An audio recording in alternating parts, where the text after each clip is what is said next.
અત્યારે ઘણા એવા લોકો છે જેને ખેતીના ખમાં ખબર પડતી નથી અને ખેડૂતોને સલાહ આપશે કે તમારે ખરેખર ઓર્ગેનિક ખેતી કરવી જોઈએ, પણ તમે ક્યારેય ખેડૂતોને એ પૂછ્યું છે કે ઓર્ગેનિક ખેતીમાં કેટલી અને કઈ કઈ સમસ્યાઓ આવે છે?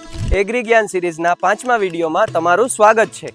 હકીકત એ છે કે ગુજરાતમાં દરેક 100 ખેડૂતમાંથી ફક્ત 2 ખેડૂત જ ઓર્ગેનિક ખેતી કરે છે, કારણ કે ઓર્ગેનિક બીજ અને જૈવિક ખાતરોનો ખર્ચ સામાન્ય ખેતી કરતાં 30 થી 40% વધારે છે અને શરૂઆતના 2 થી 3 વર્ષ ઉપજ 20 થી 25% ઓછી મળે છે। ઓર્ગેનિક પાક માટે અલગ બજાર નથી અને આને લીધે ખેડૂતોને ઘણીવાર સામાન્ય પાક જેટલો જ ભાવ મળે છે। ગુજરાતમાં ખાસ કરીને ઓર્ગેનિક ખેતી માટે તાલીમ કેન્દ્રો બહુ ઓછા છે અને આને લીધે સાચી તાલીમ અને ટેકનોલોજીની પણ મોટી ખોટ છે। જો સરકારનો સહકાર, યોગ્ય બજાર વ્યવસ્થા અને ગ્રાહકોનો વિશ્વાસ મળે તો ઓર્ગેનિક ખેતી ચોક્કસ સફળ થઈ શકે છે અને ખેડૂતને નફા સાથે સ્વસ્થ ભવિષ્ય પણ મળી શકે છે।